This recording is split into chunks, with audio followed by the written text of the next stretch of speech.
Hello, and welcome to Meeting in the Sacred, a podcast where each week we invite you into diverse conversations about physical, emotional, and spiritual well being in the pursuit of wholeness. My name is Danielle Chandler. I'm a Christ Path mystic and wholeness coach. And my name is Teresa Noach. I'm an interspiritual enthusiast and published author with an eclectic Christian background. And no matter where you are in life, if you're curiously seeking, deconstructing, reconstructing, struggling in your faith, or just feeling lost, you are welcome here. Welcome to episode 17, Jesus, Porn, and a Lottery Ticket. This is our second episode in this series.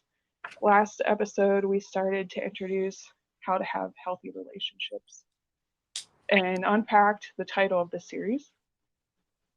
And I came to share some of my own personal stories. I shared how porn influenced my life and how in the 90s I experienced a culture that really felt over sexualized. Teresa also shared about the impacts of experiencing childhood sexual abuse and how that influenced her life and previous romantic relationships.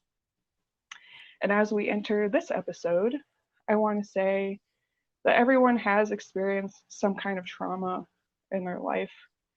But when it comes to experiencing betrayal or distrust or disconnection, how do we move forward? How do we forgive? Or maybe we don't. How do we show compassion to ourselves when we also realize our part in certain choices we have made in the past that could have actually been due to a trauma response? And the reality is, it really isn't usually easy, especially moving from the head to the heart when we get caught up in that analytical space. Um, when we experience such traumas, we become more analytical and we ask questions from our headspace to try to kind of reestablish trust with the world around us, asking questions about what is safe, what is trustworthy or true. But when it comes to forming healthy romantic relationships and connections, the one thing I personally have found and believe that carries us through the challenges or those challenges is really having a vision. Um, for me, my vision was that I really wanted to get my heart back from all of the stuff that I had experienced. I felt like my heart was kind of shattered in so many ways. Um, and asking those questions and reality testing and trying to really understand, like, who am I after all this stuff happened, and what am I really going to do, to move forward. And I found that with creating vision, it does sustain us to move forward in a direction.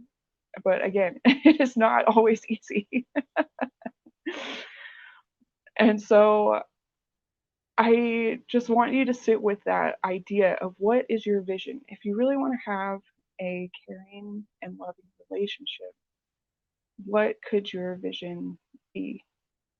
Maybe you too want your whole heart back. Maybe you want to feel alive again in safe connections or feeling safe in certain spaces where you might not have because of certain situations that have happened. And, in light of these challenges that we do find ourselves in, where we have experienced trauma or pain or distrust, inviting this idea of, I guess, knowing that relationships really do take a lot of effort and work to create and maintain them. You know, every relationship, even though we've had relationships in the past, like we are really building a new foundation. And then learning how to maintain them and to cultivate something that is so unique to who we are.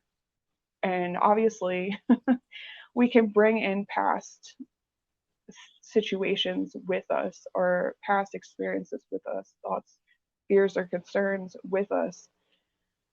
But something that I have learned and realized is the best way to heal is in relationship. And I'm not suggesting to go out and to just get into some relationship because you want to heal, but um, there is something really beautiful about being in relationships, romantic relationships, any relationship. But focusing on these deep, intimate relationships where like you do become vulnerable in ways that you don't become vulnerable with other people. And that sense of vulnerability can really feel exposing. It can feel like you're giving parts of yourself to this person, and what are they going to do with them, or like you might actually start to express yourself in ways when you're angry that you might not express with other people. You must have an example of that. When getting upset, You must or have an example of that. because I'm laughing. Yeah, it's like it's fresh. It's like it might be fresh that you can unpack, because I sense that Yeah. connection Well, to that.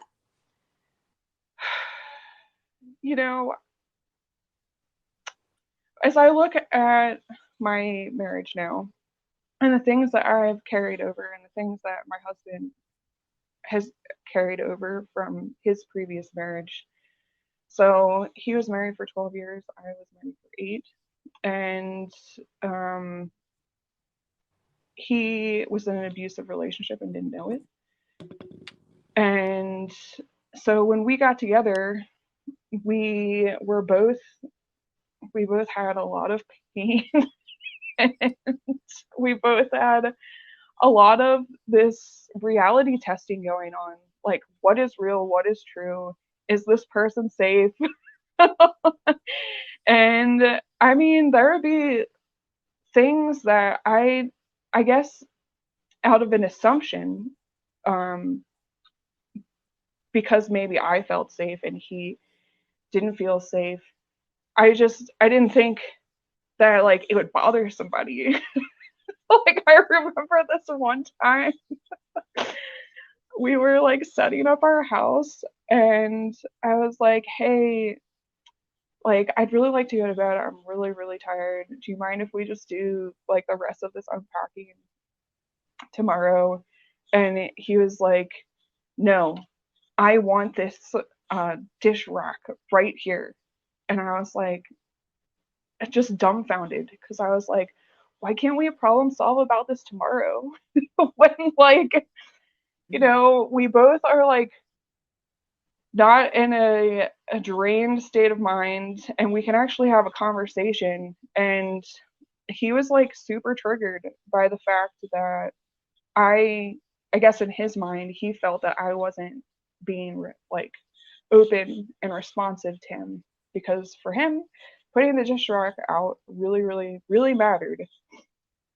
But like I just, I was trying to, I guess, be um more realistic and knowing what we had just gone through with our move and everything. So there's this phrase, I think it's in NA or AA, it's called HALT, HALT. It stands for hungry, angry, lonely, tired.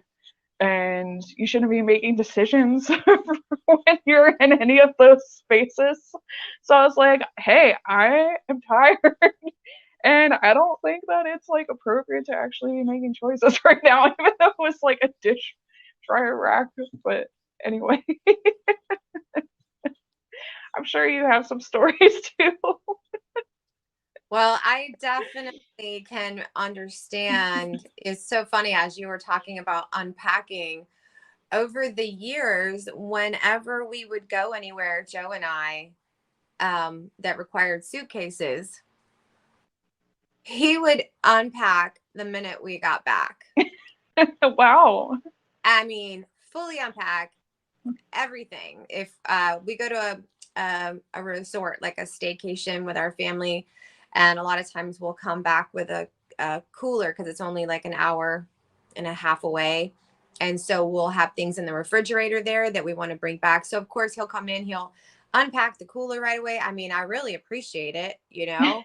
Yeah. He'll unpack the cooler right away, then he'll come in here and he'll unpack all his stuff and put it all away, and my suitcase will sit there. It used to sit there for days because we just got back from vacation and I'm not doing that work. And then next thing you know, it's like life is happening and the Hmm. suitcase isn't that important.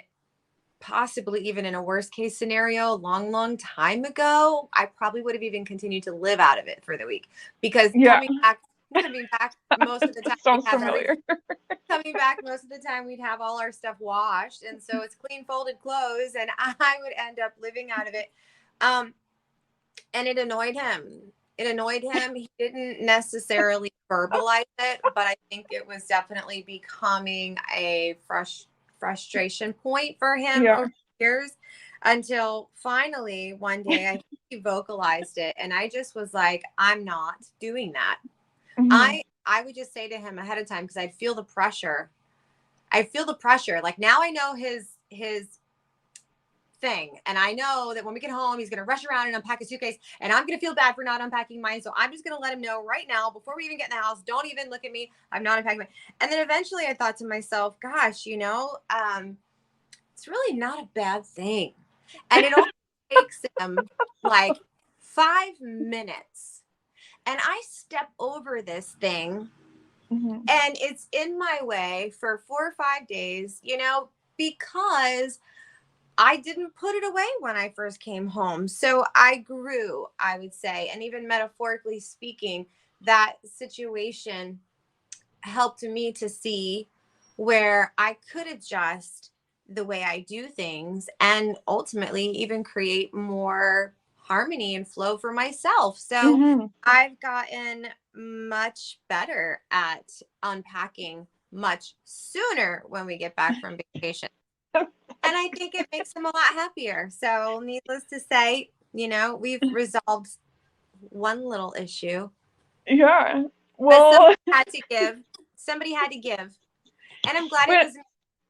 it's funny though because like, some people could literally hang out in that whole space of like being offended or like frustrated or whatever in the relationship. But like, for you, you're like, okay, maybe I could do something different. Like, how could I actually maybe learn from this and see, like, maybe I don't want to get in an argument or feel that anxiety of like, hey, maybe it would actually be smoother if I put my stuff away because life is coming and like that's one less thing I have to worry about. Yeah, yeah. Like I know I've dealt with that like feelings of Yeah, like, okay, maybe I could have look at this differently. Maybe there's something that could be beneficial in this exactly. for me and Exactly. us, because like, who really wants to feel that and argue about something that, I mean, it's, I, for me, that's a small thing. Maybe not everybody thinks that's small, but for me, it's like, it's a suitcase. It's not, I don't know. I think Like, I just those spent, things, the things that we think are small, I think are, as we're talking about it, it kind of makes me think that they're kind of like the crumbs on the path to the bigger thing, for sure. Yeah, you yeah, know? And if we look definitely. around and see, like, okay, I think I mentioned this in way earlier episodes about how I was leaving like what my husband would see as science projects around the house, um, growing stuff, or maybe aspiring to grow stuff. So I save seeds, I save Oh, compost, yeah. I have things rotting in different places, or plants, and I like to connect to the dirt. I'm not a filthy person at all, but I like to bring the outside in a little bit. And Mhm. and he's very, very very Virgo with his earthiness. It's got to be in proper containers. It can't be attracting bugs. It can't be, attracting. And for the longest time, I was like, don't even look at don't touch my plate. My little plate there that's collecting all the little things that I'm going to take out to the compost pile that I didn't even have a proper bin for. But he's like, looking at I'm like, don't even look at it. Don't look at it. He'll grab like a coffee cup that's next to my bed and has nothing in it. I'm like, don't touch it. It's mine. I'll clean up after myself. Don't take my plate. I don't care if it's empty. I don't care if it's in your mind. You would have disposed of it sooner. Here's where I was coming from. I'm grown, dude. I'm grown. Okay. And I don't need you to go around behind me picking up my stuff. Sometimes I just want to be able to leave my stuff. Sometimes I want to be okay with not picking up my stuff right away. And Is your last love language acts of service? last, Yeah. well, over the years it has changed. Okay. Number one, actually. It has become number one. So Oh. but I also felt like when he did it begrudgingly. It didn't feel Okay. an act of service. It Yeah. felt like a A message was yeah, being communicated. yeah. And I was just like, back off, back off. And then finally I realized again, and it took a long time, and I think my own personal development of asking myself questions like, what's really behind that? He wants to take an empty cup to the kitchen. Well, I can say to myself, but he's doing it begrudgingly. That's not my problem. So I had to look at that one first. Okay, well, he's doing it begrudgingly. So what? As I'm not the emotion police, right? I don't have to go around and say, but are you doing it with the right intention? That is not my problem. He's doing Right. I can allow him to do it if that's what he wants to do. And then I just started being okay with that. And then, of course, I also started realizing that, you know what? The things that he's wanting, the things that he's wanting, like for my, plants to have more organization, more compartmentalization, more, we can have compost, but it's got to be in a sealed container, right? He wants it more tidy, more neat. Is there anything wrong with that? Right. Yeah.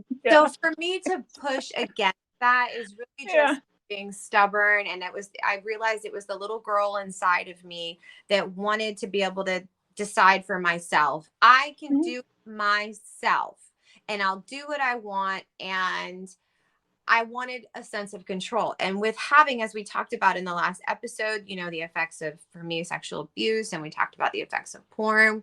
As a child experiencing a loss of control over myself, looking back over the years and doing the inner work, I realized there was a lot of little areas where the little girl in me was still grasping to feel a sense of I'm in control. And even that I had shame over for a while, because being in the church system, there's a lot of talk about women who want to feel in control. And if a woman is perceived in any way controlling, if she's assertive, then she's controlling. If she's speaks clearly her mind, she's controlling, she's dominating. And so there was this like, but I don't want to be that. And when I realized that, no, I'm not a woman who's trying to emasculate or demasculate, which you'll need to tell me the difference between those words. Are they synonymous? Emasculate, because I've heard them used in the same sentence. But to finish my sentence, I had to realize I'm not a woman trying to demasculate anybody or to take control away from anybody.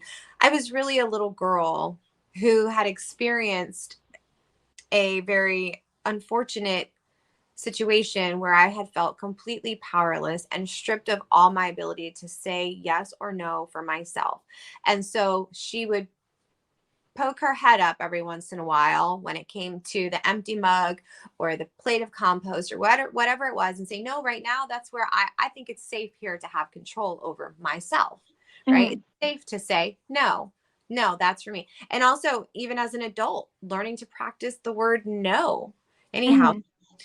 I realized that my wounded child was really still trying to find some groundingness in those things, which helped me to go deeper into reminding myself, reminding my inner child, we're not experiencing that right now. My husband Mhm. is not the perpetrator. He's not the abuser. He's not trying to take anything away from me. And I'm not in that situation. I'm not powerless. So Right. I don't have to assert my inner child in these scenarios because I'm not in that scenario. I had to tell myself that for a good year and a half as I was rewiring my brain Mhm. on the little things, and Yeah. as I said a minute ago, the little things are like clues to the bigger thing. Mhm. It's like It's the true. suitcase, the little things. Ultimately, I was able to see that even in the little things, there was a part of me that was trying to establish the regaining of something that I had lost in the earlier years. Mhm. I realized I didn't have to fight that battle anymore. And I could soothe my inner child and I could sit with her and love on her and give her that sense of safety that she was looking for. Then Mhm. those other little things that were taxing on my relationship for no reason were no longer important to me. And it was like, oh, what's 5 minutes to pick up my suitcase? What's an extra 30 seconds to go put my mug in the kitchen? Or to say, okay, thank you so much for taking that for me. It's Yeah. changed. It has changed things. It has changed our relationship. It has changed in a positive way. It's really helped us a lot. I think like that also goes back to my experience with reality testing, like being able to sit with these inner conversations to unpack external conversations or experiences and being like, okay, like what is real, what is true, what is trustworthy, um, am I actually projecting something from my past onto this situation? Like you said, control, I believe, is the root of a lot of people's kind of like coming out of trauma. That is kind of the response. You want to feel that sense of like that you are empowered, that but it comes in the, I would say, under the influence of this sensation of feeling out of control. Yeah. So like, it's like, well, what does authentic self-control look like in an empowering way? And I think going through these moments of sitting with self and asking these questions helps us to understand, like, okay, what is my intuition actually saying? Do I have to build trust with my intuition again, or trust in general? What are my needs? What are my wants? Is there anything in this space that is non-negotiable? Because sometimes I think we do go through all this work to understand what our traumas are and our trauma responses, and then it kind of comes down to this place of like, actually, this is my preference, and this is actually a need, and there's nothing wrong with that. But for myself, I had to sit with certain things for a while to be like, okay, can I be okay with this actually being a want? Can I be okay with this actually being a need? And coming out of certain belief systems around what is selfish and what is self love and self care, and differentiating, like, am I being selfish, or am I actually trying to really love myself and to make sense out of this? And like you were saying, we do grow and evolve in our lives. So, like, something that might work for us right now or worked for us 5 years ago, it's like we are evolving in who we are and who we are becoming, and there's nothing necessarily wrong with that. It's doing relationship with ourselves, because we are living, breathing beings. We are constantly changing, and there's something really beautiful about the gift that is, in being alive and being human, that we get to participate in. And then when we have these relationships with others, romantic relationships, I think that it really is a greater invitation or way to learn how to tap into who we really are, because these conflicts come up. Well, and, I and go ahead. I there was a time that I needed to be able to assert that control.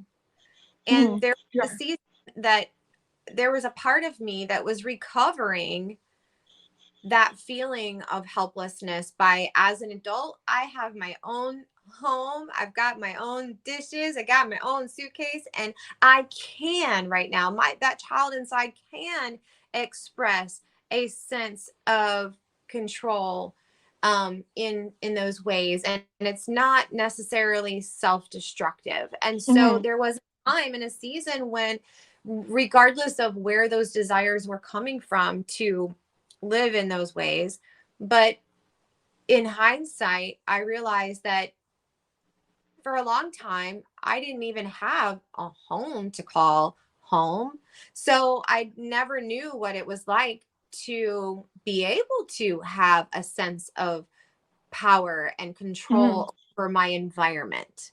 For the longest time, for my entire life, up until I was married with children, I never had an opportunity to have control over my environment. And so after we got married and we started to put down roots, and I can say I have this home to come to every day and I've got stability in my life, um, it was like finally I had arrived in a place where my child self, my younger self, my runaway self could say, ah, okay, here we're home. Okay, well, how do I do home? What does this look like for someone who's never been able to decide for themselves what doing home looks like?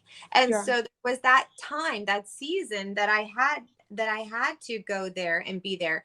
And then I evolved, as you said, to come to a place where, in the process of developing my sense of power over my environment and control over myself, my life, my things, I then was able to grow into the next level of personal development and kind of move past those, um, what later felt like little things, because now, I've obtained that sense, and I'm getting the picture of the Maslow's hierarchy of needs Mm-hmm. pyramid in my Yep. head right now, Yep. Mm-hmm.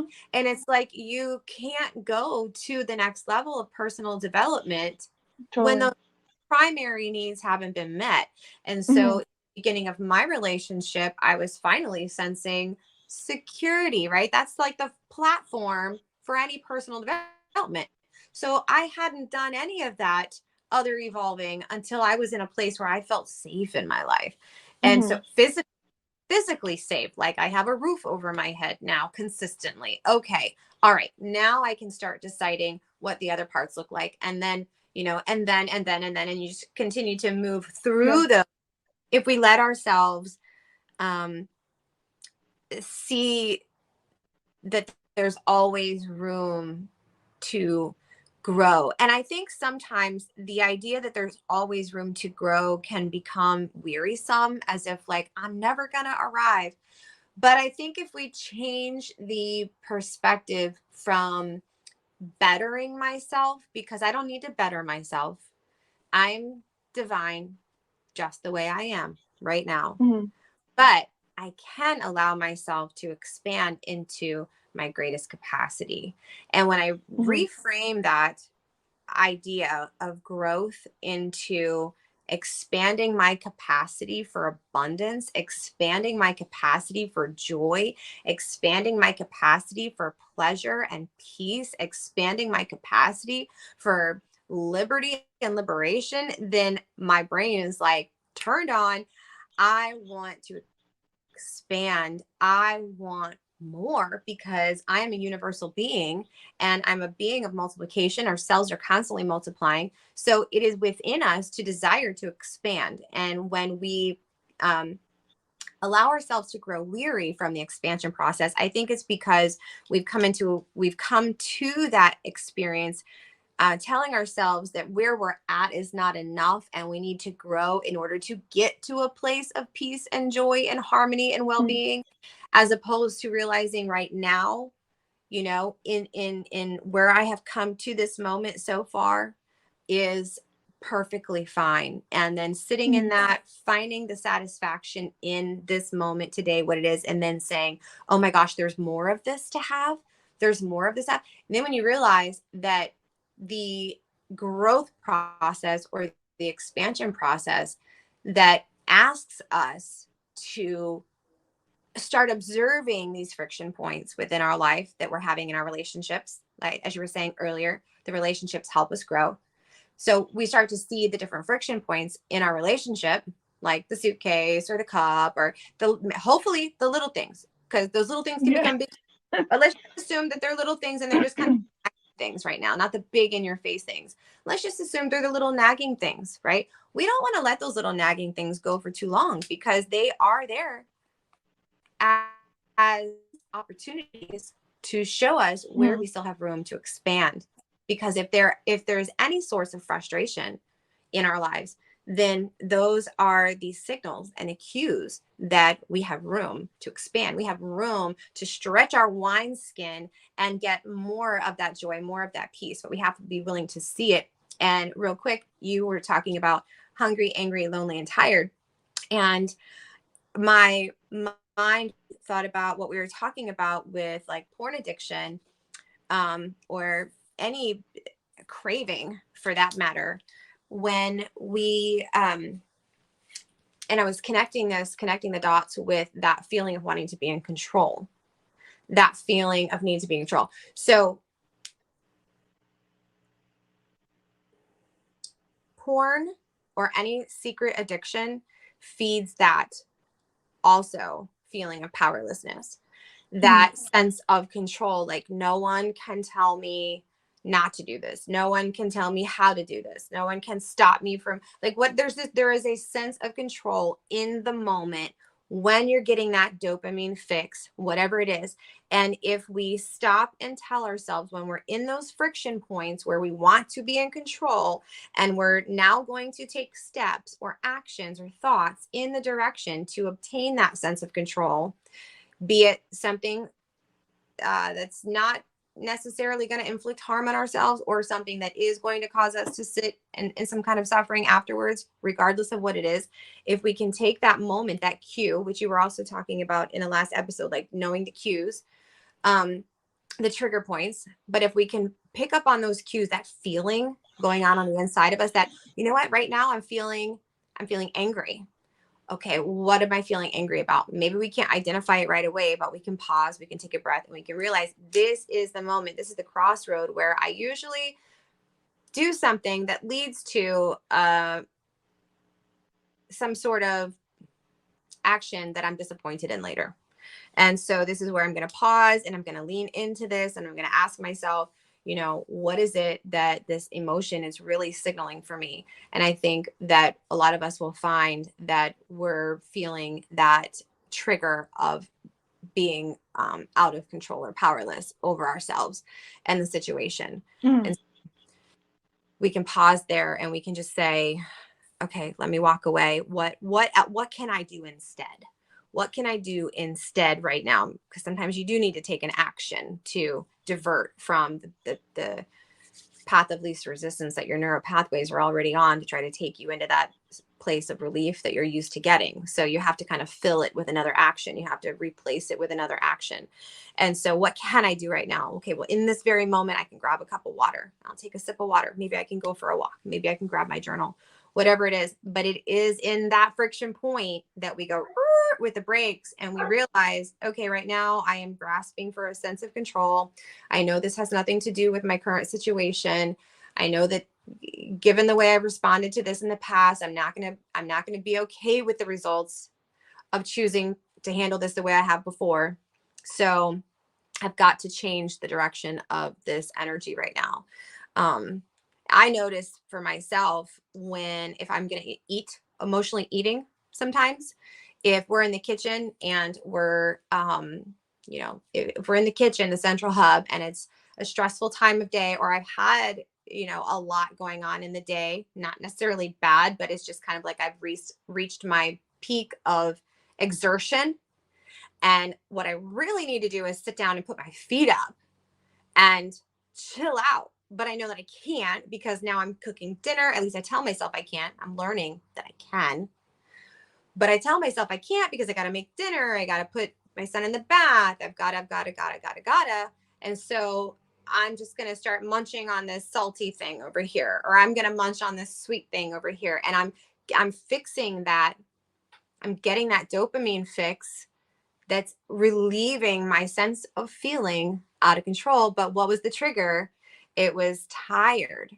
I was tired. So I'm learning, like, I'll be in the kitchen, and if I start munching and it's that time of day, like the later time of day, I've noticed lately, like, oh my gosh, I'm catching myself. I was really excited that I'm actually catching myself because, so much of it's mindless.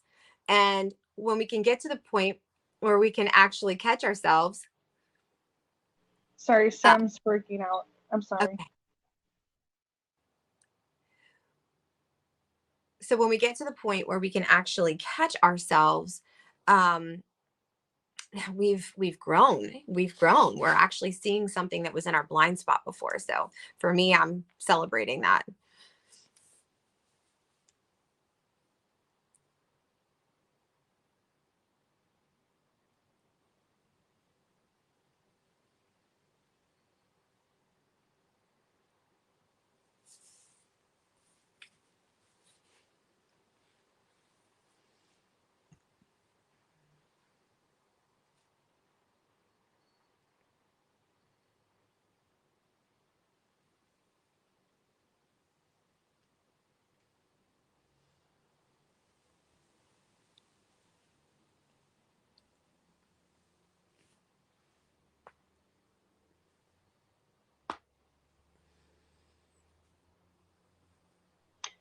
Sorry, he just found his voice a couple weeks ago. That's okay. We'll cut it out. I left off with that I was celebrating the growth process of actually being aware of what I was doing in the moment. Because for how much of my life have I spent doing it mindlessly? And then all of a sudden one day I'm in the kitchen and I reach for something and I go, oh, I'm aware. I was so happy. Yeah. I'm aware that I was in that space between and action. That's such an empowering moment. So good. And it's so revolutionary. It really is. And then actually go through with the choosing. And then I asked myself, why do I tell myself I can't just sit down when my feet are hurting and I'm tired, even though everyone's got showers and dinner? Like, really, what would happen if I just said, I'm going to sit the heck down and my crochet needle out and I'm just going to knit, So I started doing that. I started leaning into the what if, the thing that I was for so long wouldn't allow myself to do, because God only knows nothing's going to happen if I sit down. So I finally started doing that and just sitting down, and next thing you know, 5-10 minutes has gone by and the family's like not stressing about dinner. I mean, it's there. I'm not having to round everybody up. Eventually they don't come eat. I go in there and fix a plate. I go sit back down. I say, hey guys, dinner's ready. And they started to realize that, you know what? She's going to sit down and eat. She's going to kick her feet up. Like, she's going to move on. Because I would cater around what everybody else was doing to the point that I was exhausted. So when I start, and back to this self-love or selfish, when I started realizing that it was self-love, because if I didn't take that moment to honor my body, honor the fact that I was tired. I'm spent. I'm at the point that I need to rest my feet. And I've been on my feet for hours at this point. And either I'm going to push through so I can save everybody else's day and then stuff my face over here to get my dopamine fix or my energy, whatever it is that I need. I mean, we don't usually keep like junk food around, but still I could be munching on peanuts and, whatever. But I realize I'm doing it as a response to keep myself going. And I finally started leaning into not doing that. And it's just been amazing. And you know what?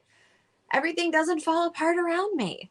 It just doesn't, like I thought it would. It just doesn't fall apart around me. And I have peace, and people start doing things for themselves.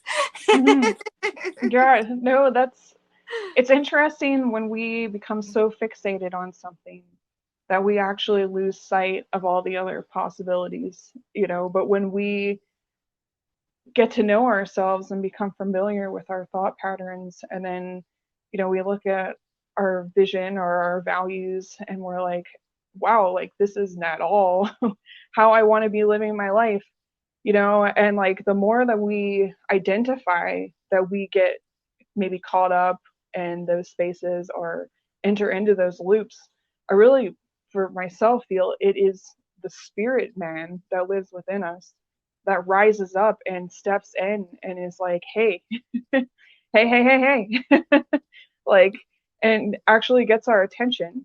And those moments of like, aha, But you like, said whoa. spirit man rises up.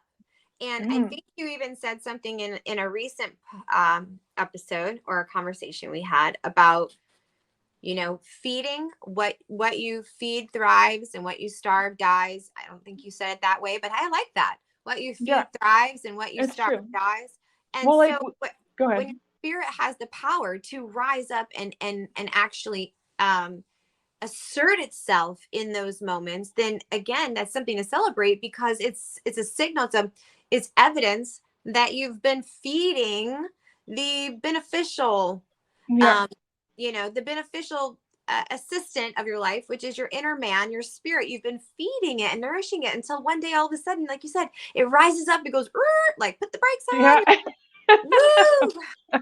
Well, I also feel there's this scripture that like I've just held in my heart, and it's my people perish due to lack of knowledge, but I feel like that's a universal concept. Like Sure. when we don't have knowledge, oftentimes we let our mind go, and like, worry can come, and just like this overwhelming sensation that we feel that we need to have control and fill in the blanks, but when we rest and knowing that we have self control, and when we rest in like these different elements of knowledge that we do actually have, instead of thinking about what we don't have, like you were saying earlier, and we focus on what we do have, we can feel empowered, and that we don't have to step into the hamster wheel of worry and get so caught up, and it's really nothingness, because it's really not helping our situation. And that is something that I find that I have to keep reminding myself of in certain moments where um, I don't necessarily have answers or like a solution for my problem, and I really have to be in this moment. I really have to find contentment some in some space, but yet I want to be honest with myself, so it's like, how do you hold that tension in the mystery, and find that you can just be. I love how you brought up peace earlier. I think peace is this vehicle that does allow us to expand, like you were saying. You said some really great stuff about Maslow's pyramid. And there's, all of this information that we're sharing in this podcast, like it all plays a role into the greater picture. And like you said, the little pieces add up to the big picture and the bigger narrative, if you will. And they're all so important, not just for us understanding who we are and having a relationship with ourselves, but also with the ones around us or our romantic partner, re-entering back into that conversation about healthy connections and how do we do that, like even in these tension moments and these places that maybe we don't have answers. But I love this image of, in our evolution, we have these moments where it's like being a baby and learning how to walk for the first time.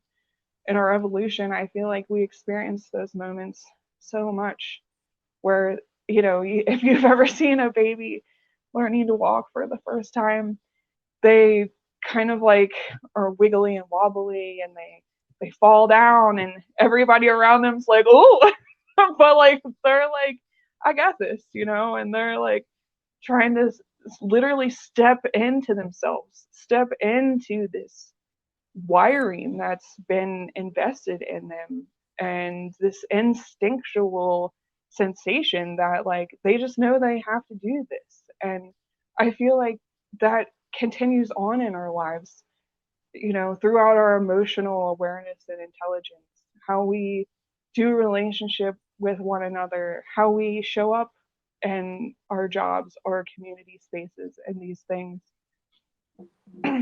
And it's a true gift, I believe, to be able to be aware, because we don't have to be aware. That's also a choice and that's also an option.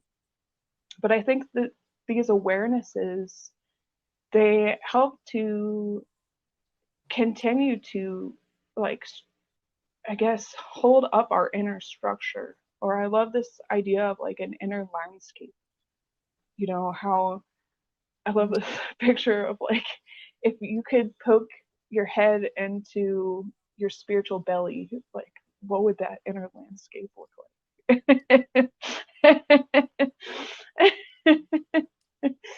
That. But one thing that I did want to share before we go is a really amazing tool that helped me so much in my first marriage, and I've used it a few times in my marriage now. But it was really when I didn't know how to set, I guess, certain values or boundaries in my first marriage. And my marriage counselor, he told me about this idea of the 4 C's. The 4 C's are communication, commitment, connection, and compassion. And the exercise goes that when you feel tension in your relationship, or if you feel tension within yourself, getting together with your partner and being like, okay, so how are your 4 C's? And rating them on a scale from 1 to 5. 5 being the best and 1 being the lowest. And listening to your partner and then you sharing, or vice versa. And seeing how you can maybe reconnect or have better connection and your sense of commitment. What are ways that you can have better communication or feel that you guys need to grow in your compassion towards one another? And it's, I think, being honest with yourself and with each other and having that open um, conversation that really does allow for a lot of things that we're talking about to happen. Because, we can have frustration build in our relationship or in ourselves. But until we actually release that into the atmosphere around us and let the other person know what's going on, it's just going to stay with us, and we can become resentful and bitter and, you know, grow in these forms of defensiveness because we feel maybe they should know better. Or like maybe, you know, they should be reading our minds. They should know what we want, you know. And I have to tell them. If I have to tell them, then it's not love. If I have to tell exactly. And that's our own inner narratives. It's like, well, then where the heck did I come up with that? Because I know I've felt that way before, like especially when I was younger. Like if I have to tell this person like how to treat me, then you know this must not be real love. Like this must not be a real connection. A lot of people in the dating world do that, or in early relationships do that.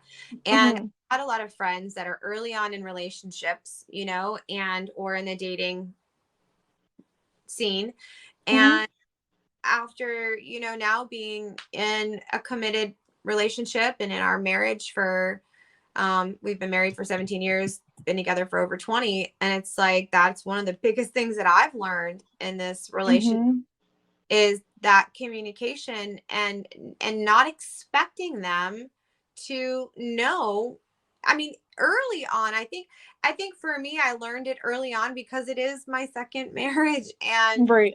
and I did learn some things in my first marriage. You know, you would hope that if you're going into, as we started off this episode, if you're going into a relationship and you're taking the baggage and you're taking the Mm-hmm. pain and you're taking all that, well, what can we take with us as a gem? Like, what did we learn? Yeah. Is I definitely learned that if I if I have any hope of experiencing something within my relationship that I desire, that I have to take the initiative to communicate that. And not only just communicate that in the way that works for me, but to learn about their communication style, which you mentioned Mm-hmm. love languages too. Because Yeah. in my relationship now with Joe, that was something that we were given to work through over 10 years ago. And it is learning how to communicate to the other person in their love language. Or it Mm-hmm. could be the same thing as saying, you know, meeting a child where they're at by teaching them according to their learning style. And so it's very similar. It's like when we stopped, you know, as educators, we start, or parents, we start looking at education with our kids as an opportunity to understand their development process a little more, or their learning style, and now start approaching them with education from that direction. And it changes things, and it makes even the whole process much more enjoyable. And so it's like, Mm-hmm. what joy do I get out of sticking my heels in the ground and saying, if you don't know, then you know, I'm not going to get joy out of it. You know what I'm going to get out of it? A broken relationship, and then another broken relationship, and then another. I'm just going to keep carrying that pattern Mm-hmm. into the next experience, whether it's with a romantic relationship or friendships, because some people get to the point where they're done with romantic relationships and they think, well, I got my girls or I got my homeboys. Well, guess what? You're going to bring those same issues into your It's workplace. true. You're going to bring it everywhere else. It's going Or to come you'll out, just be in denial and hide them or for as end up long as lonely. you think you can. Right. You can, as you said earlier, you can remain unaware, but remaining unaware is actually a powerless place, because what happens when you remain unaware is that you are now you're in a state of reaction to everything that ever happens in life, i.e., Mm-hmm. you're also a Yeah. victim. So when things go wrong, you've got no power. It's all Mm-hmm. about what's going on out here. You're not aware of your own power, your own choice. And when it comes to communicating with them in a relationship, sure, I would like to experience a desirable, fulfilling relationship. And so I'm going to be mature and realize that it would benefit both of us if I learn to communicate in the way that helps them understand. And here's one more thing: I can't do it expecting them to do it in return. Mm-hmm. And that's a big one that a lot of people don't like to bite that bullet. Oh, I know. But But I'm with going to tell you, love, it's risk. It's a lot of risk. it is. And it is a lot of times biting a bullet, and you could bite that bullet and never get back what you hope to get back, which is, something we can talk about another time. But ultimately, if we are learning to position ourselves in that place of, I like the 4 C's, communication, commitment, connection, and compassion, and doing it out of a place of having developed love and honor and respect for ourselves and our own core values. These are hashtag goals. These are hashtag goals. Yeah. This is where we want to cultivate, a community that supports this type of development for each other. Mm-hmm. Me and you, we share these conversations, and we're iron sharpening iron. When our listeners are on here, it's the same thing, iron sharpening iron. They're coming in hopefully, and they're getting this, and they're feeling somewhat supported, knowing that, hey, I'm not doing this by myself. And, and it works. It works. Here are people that are sharing their stories about what they've done that hasn't worked and what they're doing that does work. And we're sharing tools. And I like, Danielle, your practical, takeaways today with this, like the exercise of the 4 C's. Maybe we can drop that in the comment section below, as well as maybe a link to the 5 love languages, because those 2 right there are really excellent tools for you, our listeners, to use within developing an expanding relationship experience that is fulfilling and satisfying. And then also remembering the HALT, which Danielle said is often used in AA and NA, but it is a really powerful tool.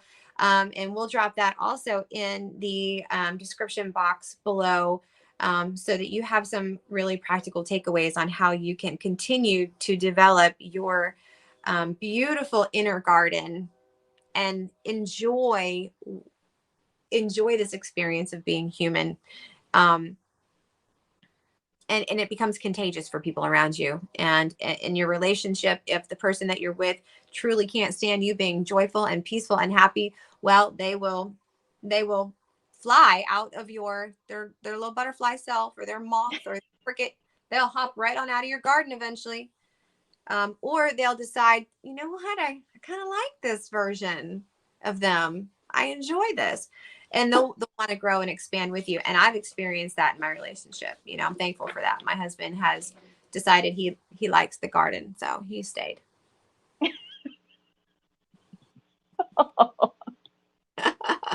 I got good fruit. How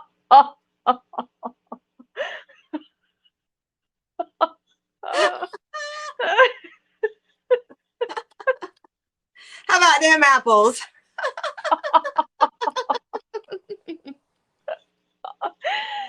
Oh Close God. Well, thank you for sharing this time with me, as usual, Teresa.